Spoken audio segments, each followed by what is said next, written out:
Bismillahir Rahmanir Rahim. In the name of Allah, the most gracious, the most merciful.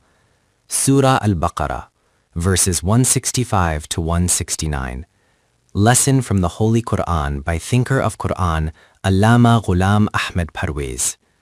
My dear friends, today is the 2nd of March, 1969, Sunday, and the lesson begins with Surah Al-Baqarah, verse 165 to 165. The way to acknowledge and understand the divine being. The sequence of discourse has been continuing in such a way that in verse 163 it was said, وَإِلَهُكُمْ إِلَهٌ وَاحِدٌ 163. The central point of all the teachings of religion is that the sole possessor of authority and power is one being, the divine being. Only his law is obligatory to follow. And for this, I had mentioned previously that the divine being is beyond the limits of human perception. The essence of God cannot enter human consciousness or comprehension. To explain his claim that sovereignty belongs solely to God, he always presents the external universe before us.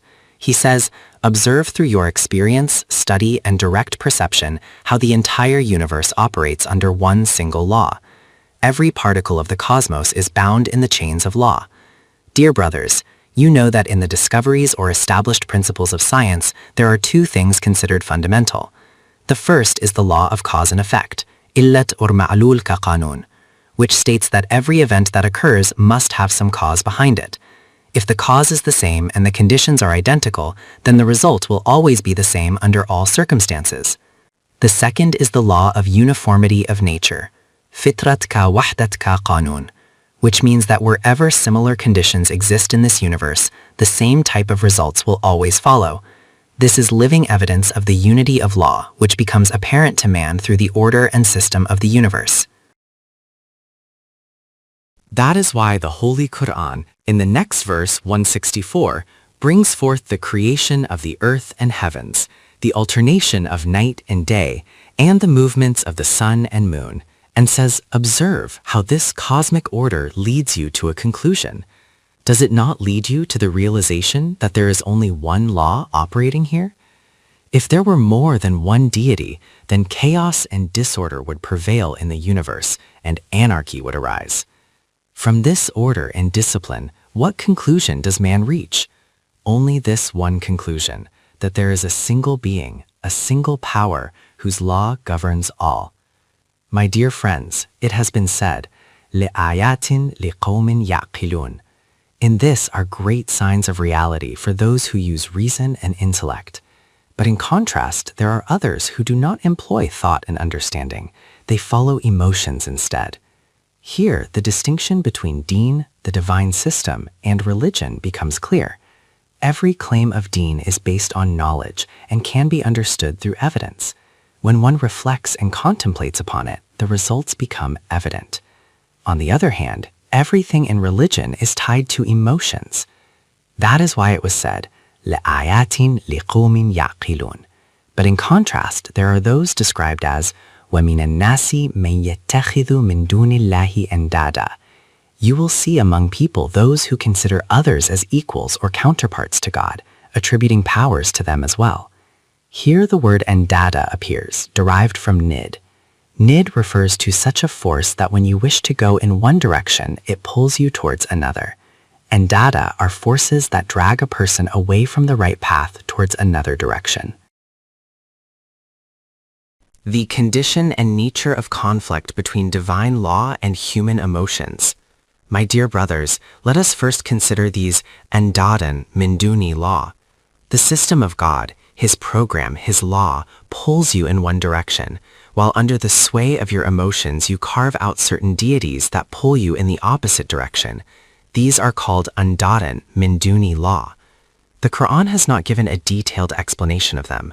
Firstly, every individual's nid will be different, and then that will be called his nid. However, the Holy Quran has mentioned at a few places some characteristics of these andadan min duni law.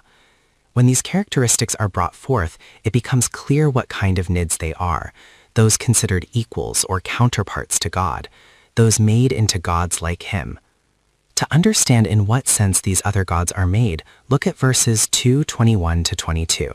There too, just as in verse 264, the order and system of the external universe was presented. Here it is said, Ya ayyuhan nasa abudu rabbakum alezi khalaqakum walezi min qablikum la'allakum tatakun. Alezi 2:21 to 2:22. O mankind, if you are to submit, then submit only to the law of that one God. The first thing is that he created you, and those nations before you. He was their creator too. He is the one who made this earth a dwelling place, a place of peace for you. The sky is above. He sent down water from the clouds, and minas samarati rizqan lakum. From it, from the earth, he produced sustenance for you. To take sources of sustenance into personal ownership is to become a counterpart to God. My dear friends, these matters of the Holy Quran demand deep reflection. One should not pass over them casually.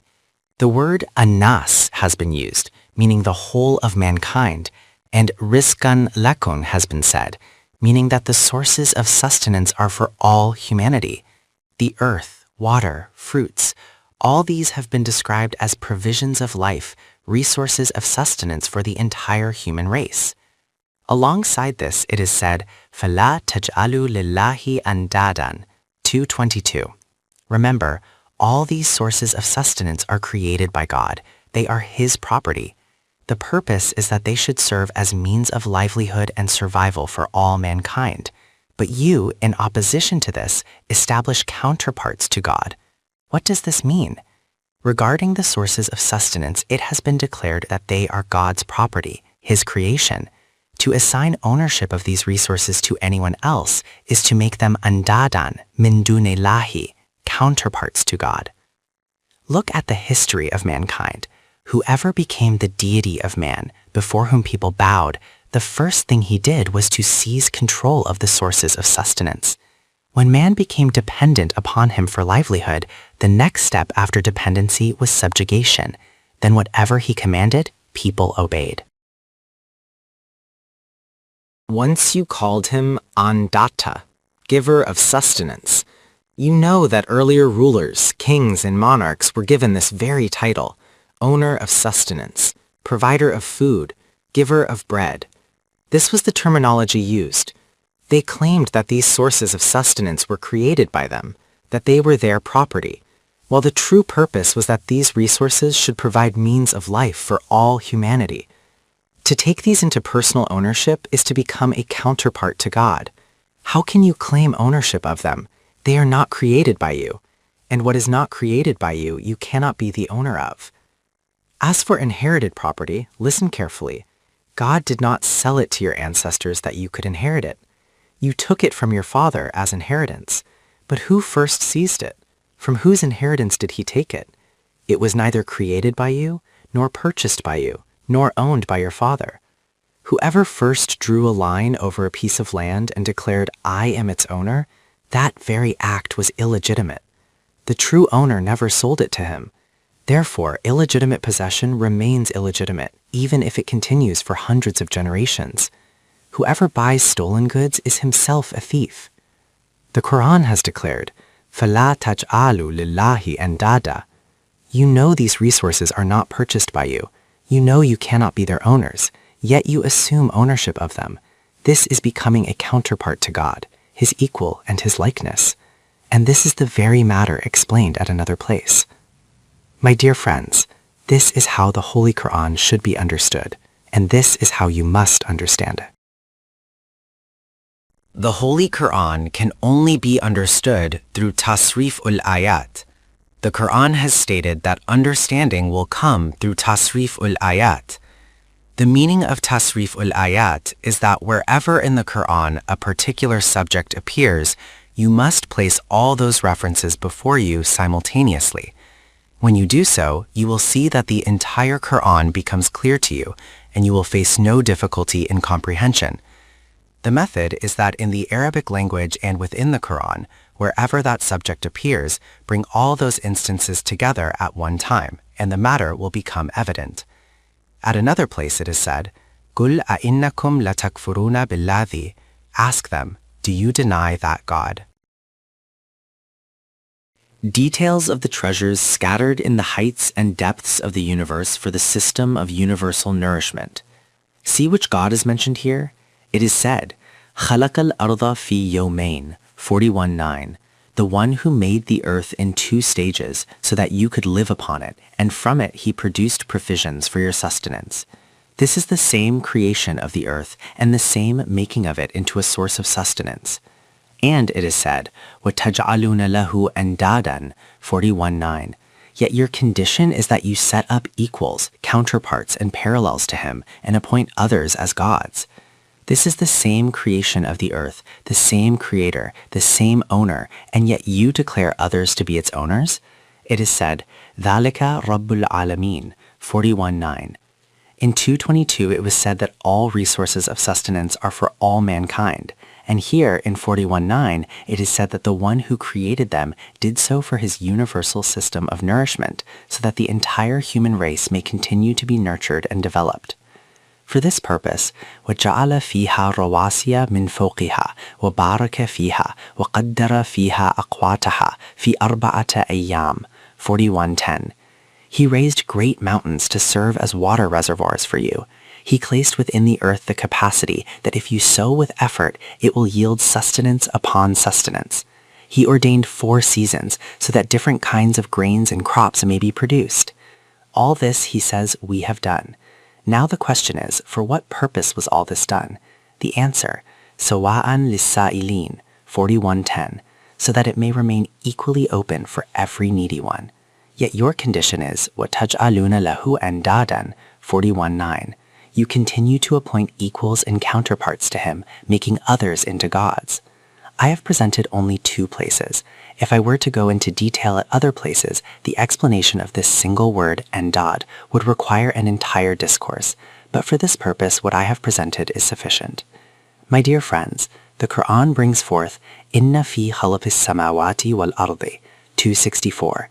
This is the same subject, that the entire external system of the universe was and is for the purpose of providing sustenance for mankind.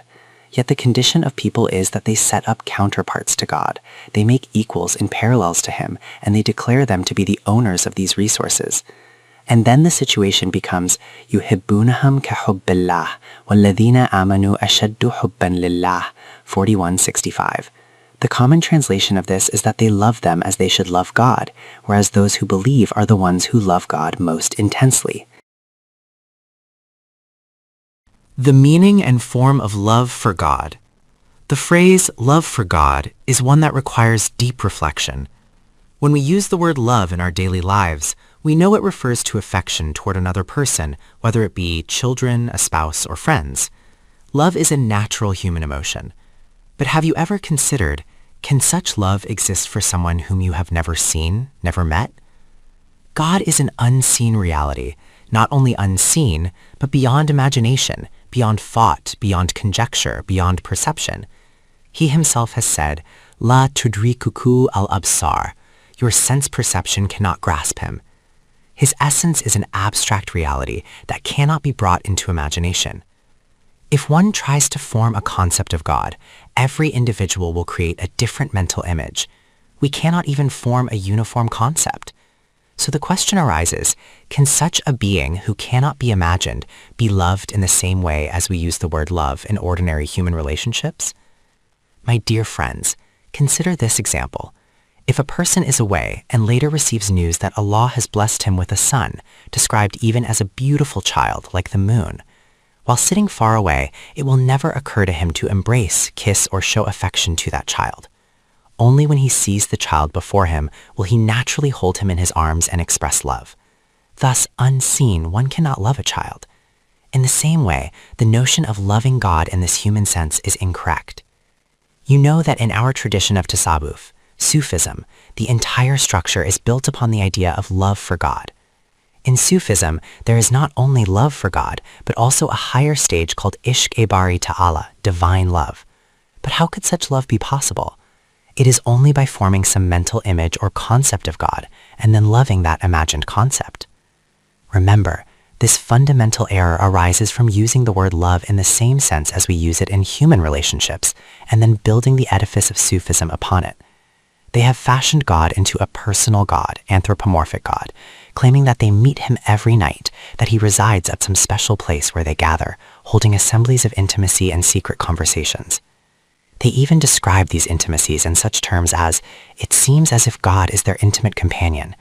And then they claim familiarity with him, even to the extent of saying, with God one may be intoxicated, but with Muhammad sallallahu alaihi wasallam one must remain alert. This is presented as spiritual ecstasy. But the Quran declares, وَمَا قَدَرُكُ اللَّهَ حَقَّ قَدْرِهِ. They have not estimated God as he ought to be estimated. The meaning of love in this context is not what they have imagined. The lexical meaning of the word muhabbat, love. My dear brothers, this is indeed a remarkable word.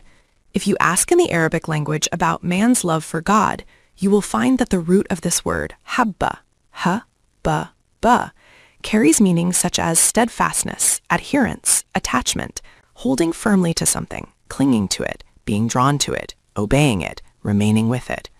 From God's side, the meaning of love is to protect, to nurture, to bring results into concrete realities. The word hub also means grain. For example, ahabba azar means that grains have appeared in the crop, i.e. the results of growth have emerged.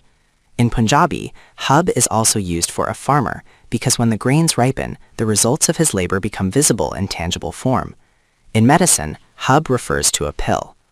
The word habba occurs dozens of times in the Holy Quran, meaning grain. When the grain ripens, the farmer's effort manifests in a solid reality. That which you call a grain, have you ever reflected on why it is called hub? It is said, وَمِنَ النَّاسِ مَنْ يَتَّخِذُ مِنْ دُونِ اللَّهِ أَنْدَادًا يُحِبُّونَهُمْ كَحُبِّ اللَّهِ 265. Those people who apart from God carve out other deities, declare them as providers of sustenance, accept their ownership over the sources of livelihood, and then bow before them. They obey them in the same manner as obedience should be given to God, and in fact, even more than that. My dear friends, how clear this becomes. The meaning here is obedience. It is said, وَالَّذِينَ آمَنُوا أَشَدُّ حُبًّا لِلَّهِ 265. Those who believe are the ones who obey God's laws most intensely with the greatest firmness. They do not obey any human being, nor do they follow any human-made law, but they obey only the laws of God. To obey the law of any human being is to make him into an ilah, deity. Therefore, love for God is not the kind of love we express toward a person or personality in ordinary terms. It is not that type of affection. At most, we can say that one has deep love for his purpose or passion for his mission. Even in this sense, we cannot say that one loves God in the human emotional way, but rather it is that he is drawn irresistibly toward God's laws and obeys them. Thus, when it comes to this matter, the only accurate expression is that he obeys God's laws. This is the most intense form of devotion, obedience to God. On the other hand, those who accept others as owners of the sources of sustenance are compelled to obey them in the same way that obedience should have been reserved for God alone. The concepts of love found in the world of Sufism are contrary to the teachings of the Holy Quran.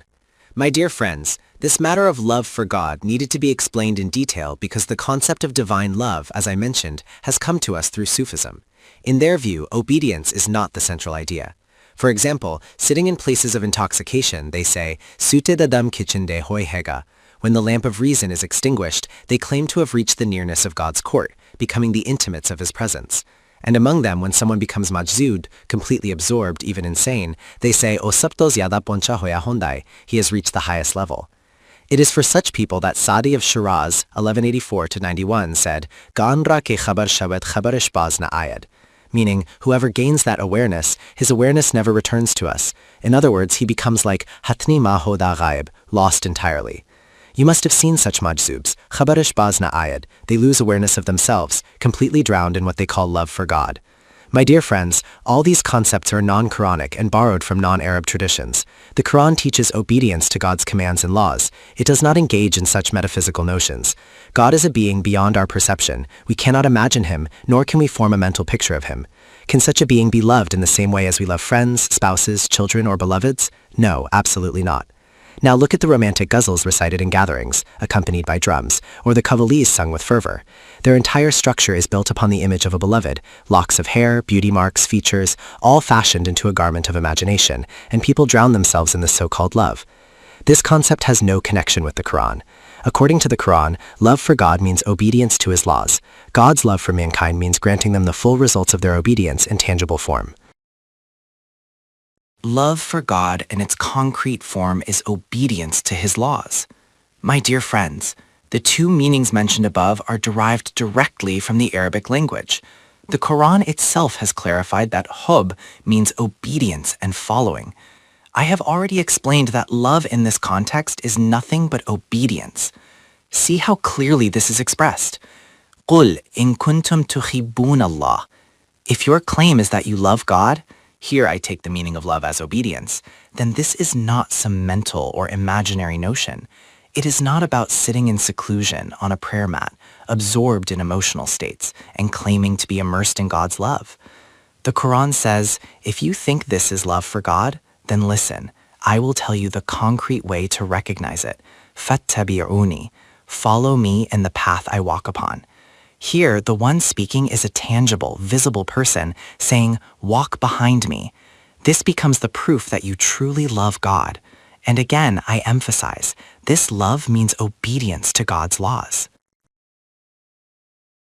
The concrete form of God's love in response. It is said, يُحْبِبْكُمُ 3:31. If you follow God's laws, then Allah will love you. Here again the word hub appears, but instead of leaving it in abstract meaning, see how the Quran itself explains it. God's love means وَيَغْفِرْ لَكُمْ ذُنُوبَكُمْ 3:31. He will protect you from the consequences of your errors. Thus, love here is clarified as protection, nurturing, and support. It continues, وَاللَّهُ غَفُورٌ رَحِيمٌ 3:31. Allah will safeguard you and provide means of growth and development. So human love for God is following his laws with steadfast obedience. God's love for humans is granting them the full results of their efforts, protecting them, sustaining them, and supporting them. And if still unclear, the Quran makes it even more explicit. قُلْ أَطِيعُوا اللَّهَ وَالرَّسُولَ. Say to them, obey God and his messenger. The Quran has itself given the meaning of love as obedience. It then says, فَإِن تَوَلَّوْا فَإِنَّ اللَّهَ لَا يُحِبُّ الْكَافِرِينَ. If they turn away, if they deviate, then remember, God does not love such deniers. Here the meaning of love becomes clear. God's love is atiyahullah, obedience to him. Thus, love for God means obedience, remembrance of him, adherence to his laws. If one does not obey God's commands and laws, then no claim of love can stand. The more one obeys God, the more, in these words, it may be said that he loves God and is a lover of God. But as I have explained, we should be cautious in translating this as love. It is in reality obedience to God's laws. And God, in turn, grants the results of that obedience in tangible form. My dear friends, the matter becomes clear. This is the essence of deen. The Quran says, Ya ayyuhalladhina amanu, man yartadda minkum an dineh, 5:54. O claimants of faith, whoever among you turns away from his deen, what harm will it cause to God? Nothing at all. The example is given, just as in an election, if someone loses votes and fails, it affects him, not the system itself. In the same way, if people abandon the deen, they harm only themselves. God's system remains intact, unaffected. What will be the condition of that nation? The Quran says, أَذِلَّةٍ عَلَى الْمُؤْمِنِينَ أَعِزَّةٍ عَلَى الْكَافِرِينَ 5:54. They will be softer than silk and more humble than a fruitful branch before their own people, but against the opponents of this system, they will be harder than rocks. يُجَاهِدُونَ فِي سَبِيلِ اللَّهِ 5:54. They will continuously struggle for the establishment and stability of this divine order. The matter is made clear. This is what God's love means. But here, in our surroundings, their condition is such that they sit in corners, caves, and forests. Yet God had commanded to strive in his path. They say that fighting with the sword against the enemy is jihad-e-asghar, the lesser jihad, while struggling against one's own self is jihad-e-akbar, the greater jihad. And so they remain engaged in this so-called greater jihad. The Quran says, Yujahiduna fi sabilillahi wa la yakhafuna laumata la'imim, 5:54. They strive continuously for the establishment of God's system, and they do not fear the blame of any blamer. Do you know how this has been interpreted in Sufism? Among them is a sect called Malamatiya. They deliberately commit acts against the Sharia. You can see with your own eyes what they do. And when asked, they say, "We do this so that people will hate us, avoid us, and not chase after us. Inwardly, we are devoted to God. Let blame fall upon us." But what kind of approach is this? They claim that since God has said, وَلَا يَخَافُونَ لَوْمَ كَلَائِمٍ 554, they are fulfilling it by attracting blame. In reality, they have distorted the Quran. Then they add, ذَلِكَ فَضْلُ اللَّهِ يُؤْتِيهِ مَنْ يَشَاءُ 554. This is God's grace. He gives it to whom he wills. And so they justify, drink bhang, smoke pipes, sit naked. This is God's grace upon us. But the Quran has made it clear, if some among you turn away from the deen, let them turn away. In their place, another nation will arise, one that understands the true results of living according to the deen. They will obey God, and God will grant them the results of their obedience. That nation will be humble before its own people, yet as hard as steel against its opponents. Their condition will be such that they will stand firmly upon their mission, regardless of the world's isms and systems, no matter what is said to them. They will never care about what others say. With steadfastness, stability, and firmness, they will remain committed to their purpose. And in this world, they will not be concerned with the words of any critic. This is God's grace, which he bestows upon whomever he wills. According to the Quran, there is no separate group of friends of God, awliya Allah. My dear friends, the Quran says, Innama waliyukumullahu wa rasuluhu 555. Here the word wali is used. When I come to the subject of awliya Allah in detail later, I will explain further. But for now, let me state that according to the Quran, there is no separate group called awliya Allah. Every believer is a wali of God. The word wali, like the word hub, has meanings depending on direction. In Arabic, if it comes from the greater toward the lesser, it means guardianship, provision, protection. If it comes from the lesser toward the greater, it means companionship, support, and loyalty. Thus, when a human is God's wali, it means he supports and stands by the deen. When God is the wali of humans, it means he provides them protection, sustenance, and guardianship. The Quran says, your wali is Allah, his messenger, and those who believe. Yukimuna salata wa yutununa sakata wa hum rakiyun 555.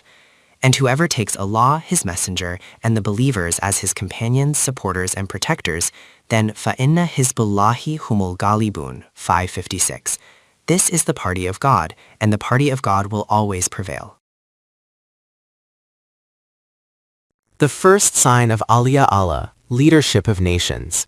Brothers, the condition of the Awliya Allah will be that they will prevail in the world. Yet here, those most subdued, most conquered, most helpless and powerless are the ones who are called Awliya Allah. People say, Kak masita jinu gendene pera tele ake vorargena Awliya Allah hojandai. But the Holy Quran declares, Homo lagali bun, they will be the ones dominant in the world. Thus, the very first sign of the Awliya Allah is that through them the deen will gain ascendancy among the nations of the world. My dear friends, this is the Quran, which has explained what is meant by love for God and human love for God. The kind of love spoken of in Sufism is merely a creation of the mind, imagination, a concept without any connection to reality. According to the Quran, that is not love. True love for God is obedience to his laws. It is said, وَلَوْ يَرَى الَّذِينَ ظَلَمُوا إِذْ يَرَوْنَ الْعَذَابَ أَنَّ الْقُوَّةَ لِلَّهِ جَمِيعًا وَأَنَّ اللَّهَ شَدِيدُ الْعَذَابِ. This truth does not dawn upon them now. It will become clear when those who have taken others besides God as deities and who have built man-made systems face the destructive consequences of those systems. At that time they will realize that true authority and obedience belonged only to God, and none besides him could ever be worthy of it. Then they will understand that real power and dominance are inherent only in God's laws. Human-made systems can never achieve that supremacy. This realization will come to them only when the collapse of their self-created orders confronts them. Hell and paradise are not places, but states of being. My dear friends, a picture is drawn here, one that demands deep reflection and thought. The Quran, not in one but in many places, brings this truth before us. Remember, what the Quran describes as hell with its conditions and paradise with its scenes are not specific localities or physical residences where these things occur. They are states of existence. Hal is the condition of life that results from the consequences of human-made false systems. These consequences may appear in this life or after death. When nations fall into turmoil, disgrace, regret, and humiliation, that very condition is the life of hell even in this world. And for the one whose life in this world is Jahannam, for him the afterlife will also be Jahannam. The Quran, in many places, has counted the dialogues between the masses and their leaders in Jahannam. Reflect on how striking this is. In the time when their power is at its height, they are all together. They have companions, flatterers, the masses follow them. They are rulers, successful leaders, surrounded by all. But when the destructive consequences of their false systems appear, then those powers, wealth, and grandeur all scatter and collapse. Then what is their condition? Makafate-amal. Listen, dear brothers, in the Quran, at many places, the dialogues of the masses and their leaders, the rulers and the ruled, whether they are political leaders or spiritual guides who are obeyed, whether they are the weak or the powerful among them, are described in Jahannam. When destruction comes, chaos and selfish panic spread.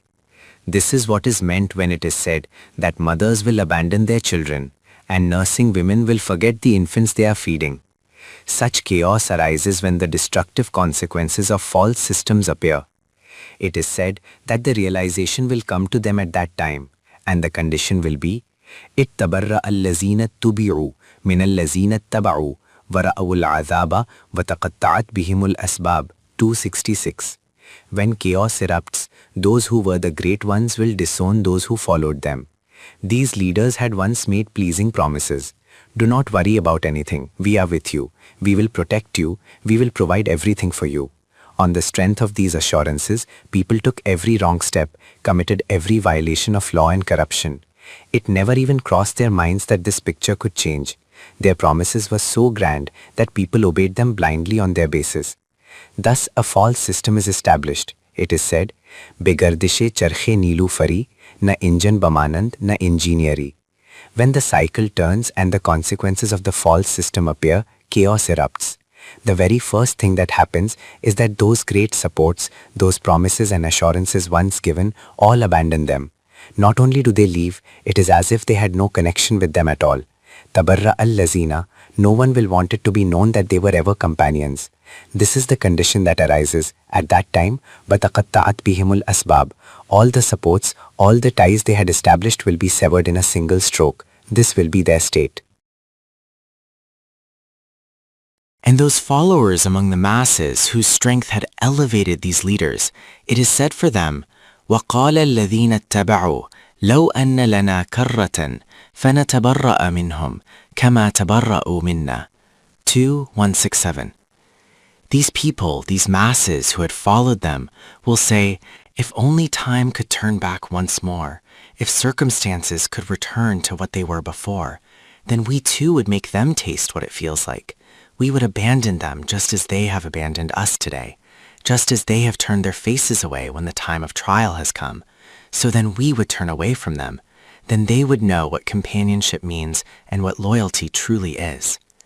At that time, it was upon our strength that they had risen to greatness, and now, when the time of destruction and adverse conditions has come, they have deserted us in this way. We were deceived by them. Alas, if only that time could return, then we would show them, we would leave them as they have left us, and say, tell us now, what value do you command? तुम्हें तो तुम की सिवा कोई कुछ न कहता था. जनाब हमने बनाया, हुजूर हमने किया. It was we who gave you these titles, and today it is astonishing to see the state you have fallen into. Who bears responsibility in a false economic system? Brothers, in Jahannam this dialogue is presented, but the question arises, in a false economic system, who is truly responsible? Are the leaders at the top accountable, or the masses who follow them blindly? This is a very important question. The Quran explains that the leaders, the ones in power, will remain silent, saying, "We did everything for their sake. We were their spokesmen, their representatives." Meanwhile, the followers will claim, "We had no strength. What could we have done?" But see how the Quran responds. It makes them confess with their own tongues. كَذَلِكَ يُرِيهِمُ اللَّهُ أَعْمَالَهُمْ حَسَرَاتٍ عَلَيْهِمْ 267. Their own deeds will appear before them as causes of regret, helplessness, sorrow, and despair. At the time they were committing these acts, they thought these were everlasting sources of prosperity and power. Yet in a single moment, it will become clear that those supposed strengths and riches were nothing but seeds of regret and ruin. The Quran declares, وَمَا هُمْ بِخَارِجِينَ مِنَ النَّارِ 267. Whether leaders or followers, both will be in Jahannam, and neither will escape it. Indeed, here it becomes clear that the Quran does not hold only one side responsible. It declares both leaders and followers accountable. Later, the reason is explained. The Quran says, أَلَمْ تَرَ إِلَى الَّذِينَ بَدَّلُوا نِعْمَةَ اللَّهِ كُفْرًا وَأَحَلُّوا قَوْمَهُمْ دَارَ الْبَوَارِ 14:28. In this verse, the leaders are brought to the forefront. It asks, have you considered those to whom God granted great blessings, yet they showed ingratitude for those divine favors? And then, as caravan leaders, they led their people into a marketplace where the goods had no buyers at all. What powerful imagery. These were caravan leaders entrusted with immense blessings, but through their ingratitude they brought their nation to ruin. The result was that they led their people to a place where their merchandise had no value. That place is Jahannam. What striking words the Quran uses to portray this reality. Mutual blame leads nations into Jahannam.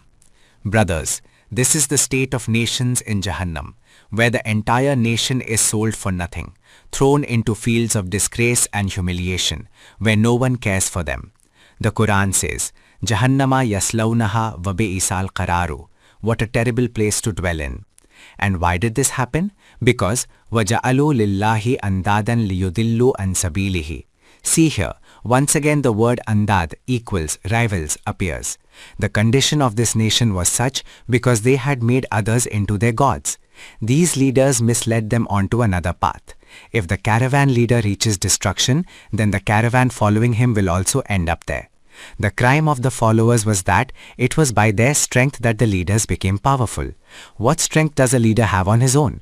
It is the crowd behind him. Those who gather, create uproar, act on his words in excitement and bring about corruption. That is his strength. Therefore, they are told, the ones you call leaders had no power of their own. If you had not become their arms and support, what could they have done? Nothing at all. So who is responsible? This question of responsibility comes later, but here the Quran makes it clear. Both are in Jahannam. The entire nation is in Jahannam. The caravan leaders are in Jahannam and the followers of the caravan are also in Jahannam. It is said, وَإِذْ يَتَحَاجُّونَ فِي النَّارِ فَيَقُولُ الضُّعَفَاءُ لِلَّذِينَ اسْتَكْبَرُوا إِنَّا كُنَّا لَكُمْ تَبَعًا فَهَلْ أَنْتُمْ مُغْنُونَ عَنَّا نَصِيبًا مِنَ النَّارِ. At the time of destruction, the weak ones, those who had followed behind, will say to those who had posed as great leaders, calamity has struck. You used to make such grand promises. Now save us from this. Find some way to rescue us. Show us a path to escape. The Quran says, قَالَ الَّذِينَ اسْتَكْبَرُوا إِنَّ كُلٌّ فِيهَا إِنَّ اللَّهَ قَدْ حَكَمَ بَيْنَ الْعِبَادِ.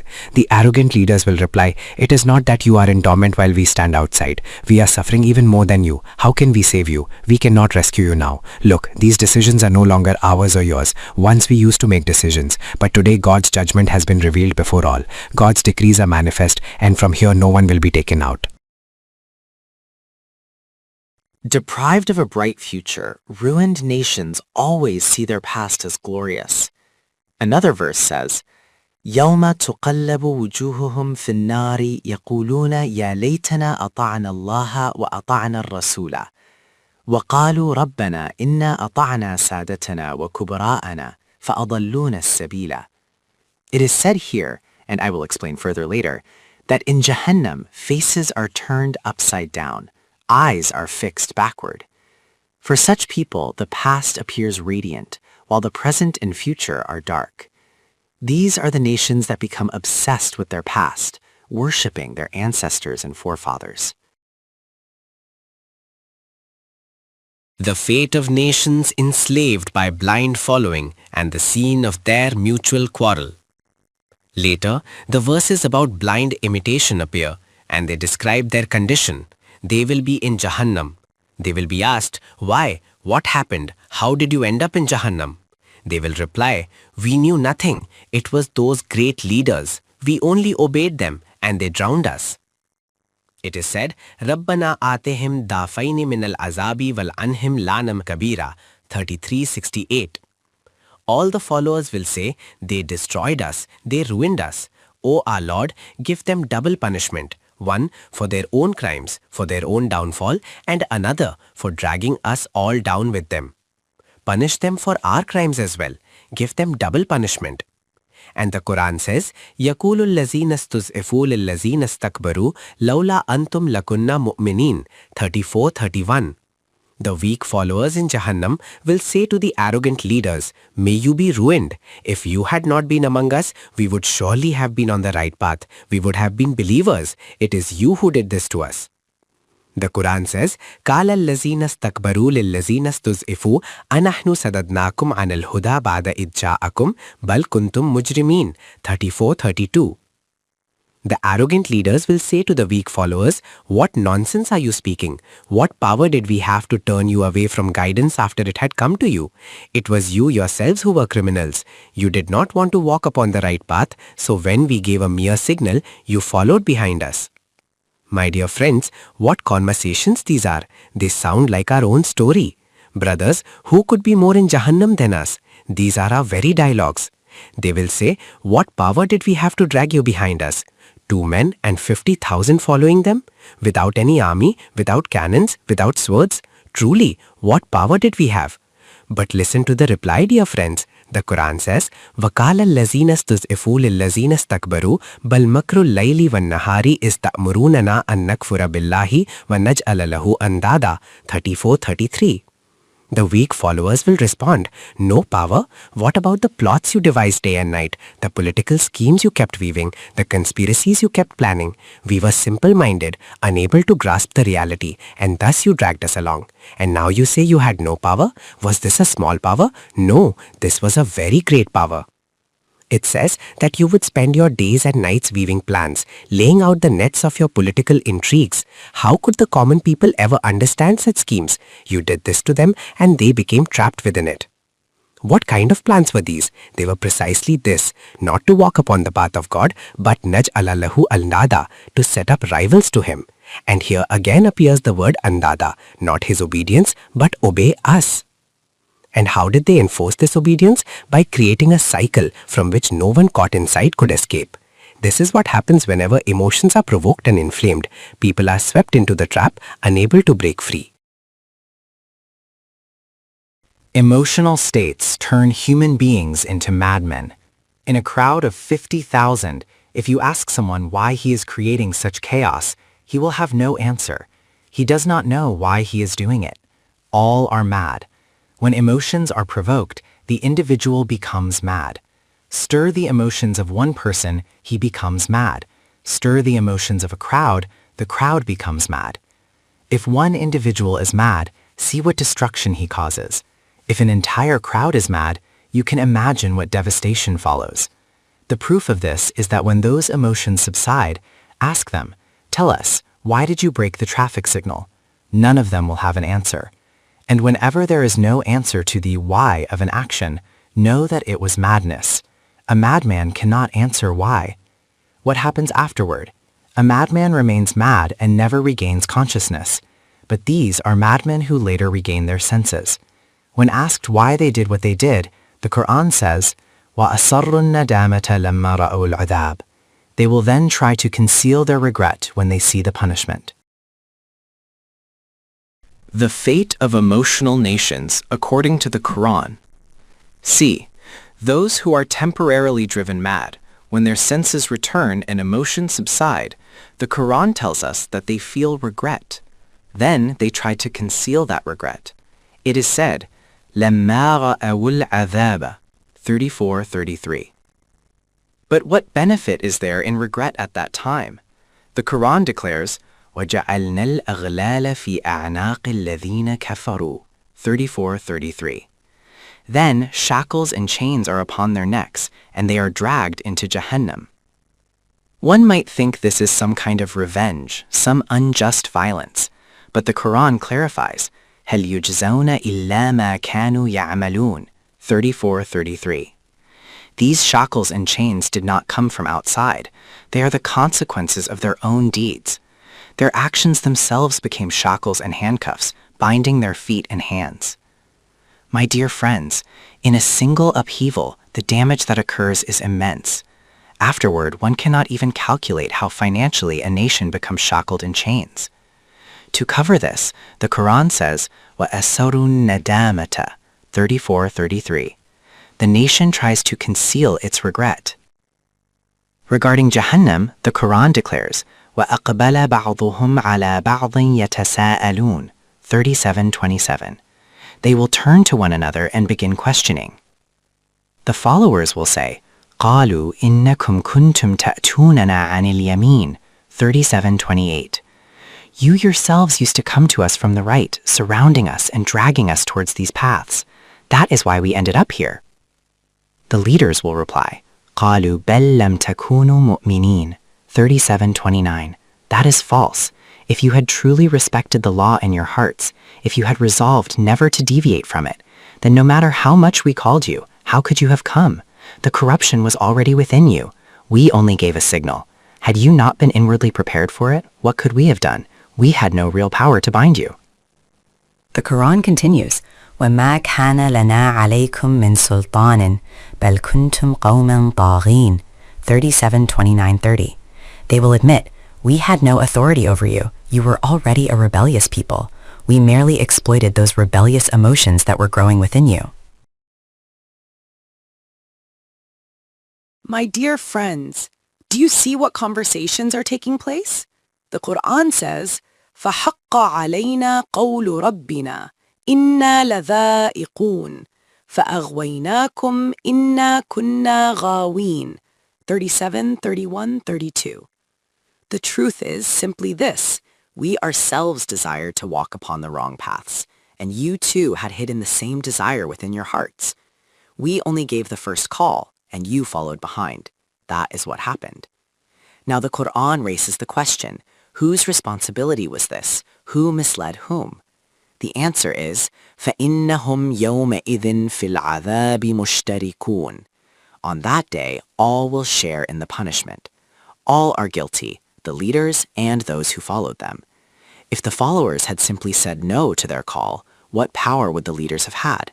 Nothing at all. The Quran reminds them, you were the intellectuals, and nations live or die by their intellectuals. Whichever direction they lead, the masses follow. If you had guided them to the right path, why would they have gone astray? Thus, both sides are responsible. This is how it happens in the history of nations. That is why the Quran declares, فِي الْعَذَابِ مُشْتَرِكُونَ. In the punishment, all will be together. Selab napursad dare meikhana kujast. When the flood comes, it does not ask where the door of the tavern is. Chimek kundi kargavan te andar ajava. In the storm, such questions lose all meaning. Divine guidance for protection from wrong paths. Brothers, the Quran in another place has said, fear that punishment which is not reserved only for the wrongdoers. It engulfs everyone. This is the nature of the torment.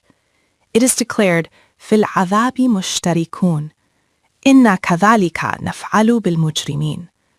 Just as it happened with the criminal nations before, if you too become criminals of this kind, the same will happen to you. This Jahannam is for all because إِنَّهُمْ كَانُوا إِذَا قِيلَ لَهُمْ لَا إِلَهَ إِلَّا اللَّهُ يَسْتَكْبِرُونَ. When they were told, obey only the law of the one God, they would walk arrogantly in pride, dismissing it and saying, we have seen all this before. This is the condition that overtakes them. The modern human in the prison of subjugation, slavery, and blind imitation. My dear friends, The Quran has described the dialogues between the masses and their leaders in Jahannam, but it also points to another reality. In the world, some nations assume leadership over weaker nations. The Quran presents this same dynamic, the relationship between leaders and followers within a nation, and applies it to the global stage. It says that among the nations of the world, some advance, achieve progress, and gain dominance. The rest, being backward, simply follow them in blind imitation. In our 20th century, we have witnessed this spectacle. European nations, through their dominance and power, ruled over weaker nations, stripping them of their strength and wealth. As a result, they became the dominant nations of the world. The outcome is what we now call Western civilization. No one asked, no one reflected, what are we doing? Whatever emerged from Europe, all other nations began to imitate. Their concepts, their systems, their ideologies, everything coming from there was adopted by nations as if it were sacred scripture. The ruling nation's every gesture appeared to the subjugated nations as a mark of grandeur. The backward nations always remained in the position of followers. The Quran says this is the same condition that exists between the masses and their leaders within a nation. Just as the people do not think, do not reflect, do not ask why they are following, so too the backward nations never ask why they are trailing behind the dominant ones. They have no awareness of this why. The emergence of Jahannam before nations enslaved by imitation. The Quran declares that when destruction comes as a result of the false systems of nations, those nations that imitate others are automatically engulfed in the same ruin. They too had adopted similar patterns in their political, economic, social, cultural, and civilizational systems. At first, the condition is such that the imitating nation is praised by the dominant one. Well done, excellent. This is the right dress you are wearing. This is the right way to eat. Civilization is defined by whatever the dominant nation does, even if it means eating with the left hand. But when Jahannam arrives, their entry into it is described in the Quran. هذا فوج مقتحم معكم لا مرحبا بهم إنهم صالوا النار 38:59. A nation is brought into Jahannam, and the scene is that they are cast into the fire along with those they followed. The Quran says that instead of welcoming another nation entering Jahannam with a smile, their faces are filled with frowns and lines of displeasure. They say, La marhaban bihim, 38:59. There is no welcome for them. The arriving nation then asks in astonishment, Qalu bal antum, 38:60. You too are cursed, just as we are.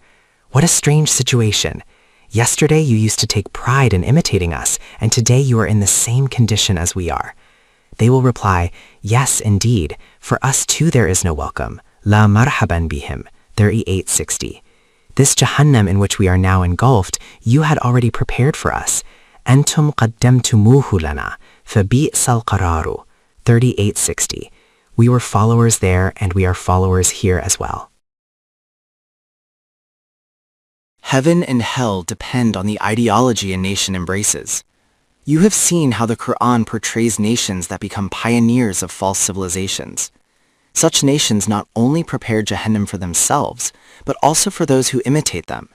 The verse says, قَدَّمْتُمُوهُ لَنَا, 38:60. You had already prepared this for us. Then comes the plea, قَالُوا رَبَّنَا مَنْ قَدَّمَ لَنَا هَذَا فَزِدْهُ عَذَابًا ضُعْفًا فِي النَّارِ, 38:61. They will cry out, O our Lord, the nation that prepared this Jahannam for us, give them double punishment. We are suffering, but let their torment be doubled, one for their own crimes and another for dragging us into this path. This is a profound principle. The Quran makes clear that the destiny of nations, whether Jannah or Jahannam, is tied to the ideology they adopt. If their system, their worldview, their civilization is rooted in arrogance, injustice, and rebellion against divine law, then the outcome is collective ruin.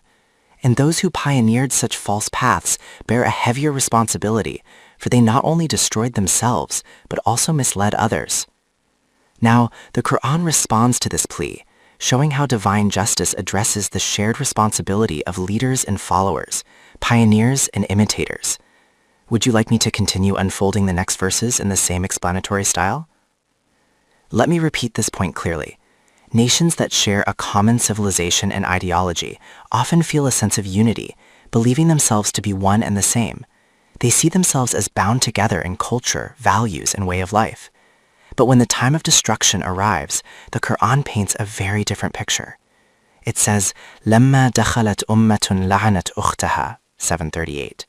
When one nation enters Jahannam, it curses its sister nation. The bonds of friendship and solidarity vanish, replaced by blame and condemnation. The verse continues, حَتَّى إِذَا دَارَكُوا فِيهَا جَمِيعًا, 738.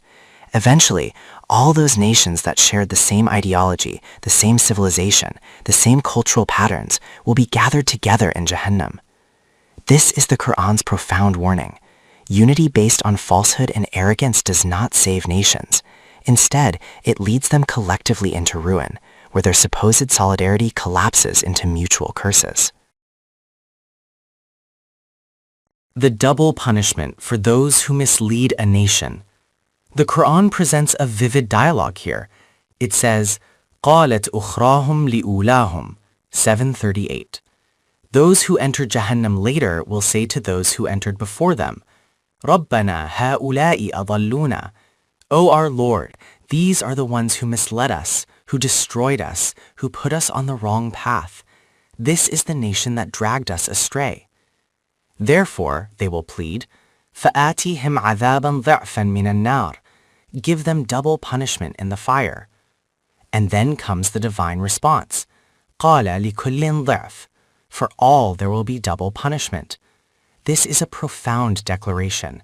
The leaders are guilty because they exploited people for their own selfish interests, misleading them. But the followers are guilty too, because they gave strength to those leaders. If they had refused to support them, how could the leaders have exercised such power?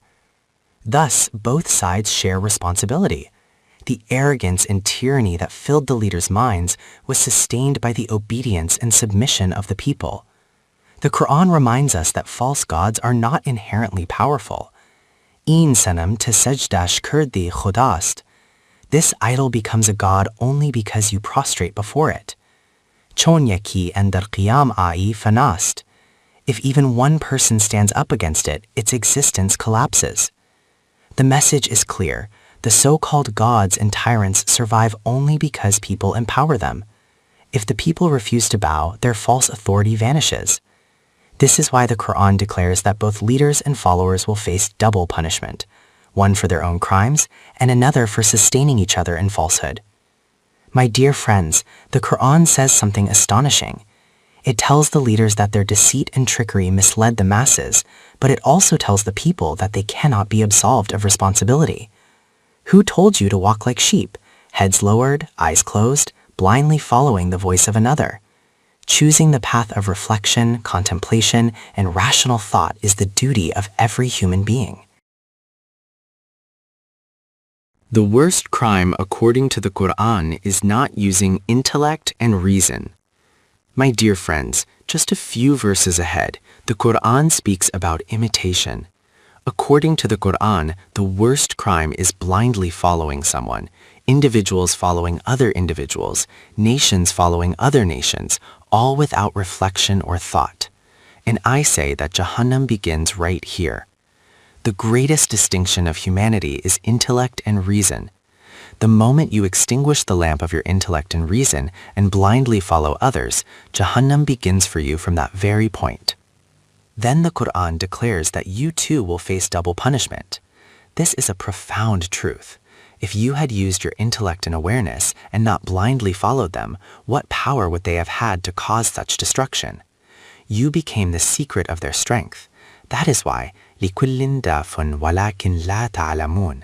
The whole matter is that you acted out of emotions, but had you used knowledge and insight, this condition would never have arisen. And then it is said, وَقَالَتْ أُولَاهُمْ لِأُخْرَاهُمْ فَمَا كَانَ لَكُمْ عَلَيْنَا مِنْ فَضْلٍ فَذُوقُوا الْعَذَابَ بِمَا كُنْتُمْ تَكْسِبُونَ. At that time they will say to each other, see now, you used to claim that we were responsible, while you were innocent and blameless. Today it is clear that you have no superiority over us. Sab chor iku jayi hondene, all thieves are alike. My dear friends, it is astonishing to see how the Quran describes the condition of the masses and their leaders within a nation, and then extends this imagery to the nations of the world. Those nations that become pioneers or assume leadership positions over others are shown in Jahannam engaged in mutual dialogue. Jahannam here represents the destruction that comes when the consequences of false systems unfold before nations. At that time, the state they find themselves in is Jahannam. You see how they begin to reproach one another, each blaming the other for the ruin, each holding the other responsible for the disasters. The Quran analyzes the situation with clarity.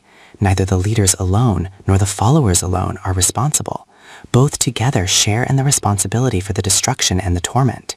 Therefore, the punishment, the consequences of their deeds, must be borne by all. It is said, وَمَا هُمْ بِخَارِجِينَ مِنَ النَّارِ. They will not be able to escape from the fire. By shifting blame, by accusing one another, by trying to declare the other guilty, none of them will succeed in leaving Jahannam. This is not the way out of it. The way to be saved from the fire of hell is in the economic system of the Quran. What was the way to escape from Jahannam? The matter begins from 265. Min dunillahi andadan. Do not make equals besides Allah out of what belongs to Him. Listen, do not make human beings owners of what is God's property, whether it be the power of rulership or the authority and control over wealth, that is economic power or political power. According to the Quran, no human being has any inherent power over another human being. It is said, Inil hukmu illa lillahi. Authority belongs only to the laws of God. Ownership of the sources of sustenance belongs purely to God. In Surah Al-Baqarah, beginning from verse 164, this discourse is set forth. After presenting this dialogue, it is said, Ya ayyuhan nasu kulu mimma fil ardi halalan tayyiba. O mankind, come, let us tell you the way by which Jahannam does not arise, but Jannah is created. My dear friends, here again the address is to an-nas, to all humanity. O mankind, for you we have caused to flow all the sources of sustenance. Eat of whatever the earth produces. The earth is the fundamental source of sustenance. Eat from it, but halalan tayyiba. Eat in a lawful and pure way. If there is unjust seizure of anything, it ceases to be halal. The first principle is that God's earth is for God's servants. Sustenance is for all humanity. In this system, there is no regimentation, no monopolization, no division into privileged groups. The most painful bread is that of prison. Even in prison, sustenance is provided. Do you know what the harshest punishment is in prison? The one that makes prisoners cry out? It is that they do not get food according to their own choice. They must eat whatever the prison authorities decide. But prison is not only the walled enclosure we imagine. In reality, we are all imprisoned, not by walls, but by our own emotions and desires. In daily life, one may receive the finest food, whatever one prefers, perhaps pilaf, chicken, or sweet dishes. Yet if the same food is given morning and evening, day after day, by the third day a person becomes weary and cries out, "Tisre hi din bhi bol jandi aadmi di. O kenda hai koi dal da pura kithe hega jete yao. Siapa meri janda fair eho ja khana o ho hai pilao." At first one tolerates it and eats, but soon the heart grows tired of repetition. My dear friends, this is the Quran's teaching. All foods except 4 prohibited things are halal, provided by God. But it instructs that from among the halal, eat only that which is tayyiban, pleasing, wholesome, and delightful to you. Here there is no regimentation, no forced grouping or imposed uniformity. The nature and quality of resources in a Quranic society. My dear friends, in the economic system of the Quran, remember well, there is no regimentation, no forced grouping. The resources of life are for everyone. It takes into account individual taste and nurtures personal preferences. All lawful things are provided, but ownership of sustenance is not private. It is sawa'an lis-sa'ilin, equally available for all who ask, according to their needs. From these provisions, each person may choose according to his own taste, temperament, and preference. Wherever the Quran has spoken of halal, it has also added tayyib. See how different this is from communism, and how distinct the Quranic system of rububiyyah becomes. Alongside this, it is said, وَلَا تَتَّبِخُوا خُطُوَاتِ الشَّيْطَانِ. Notice here how Satan enters. It is said, do not follow him. And what is Satan? He is the one who does not keep mimma fil arad, for an-nas, all humanity. He is the one who declares unlawful what God has made lawful, or even when he gives from the lawful, he does not give it in a tayyib, pure, wholesome way. All these distortions are included in his path. The Quran declares, إِنَّهُ لَكُمْ عَدُوٌّ مُبِينٌ. He is your clear enemy. It was he who expelled you from Jannah, that paradise about which it was said, وَكُلَا مِنْهَا رَغَدًا حَيْثُ شِئْتُمَا. Eat freely and abundantly from wherever you wish. That was Jannah. When you were expelled, it was said, Satan has done this to you.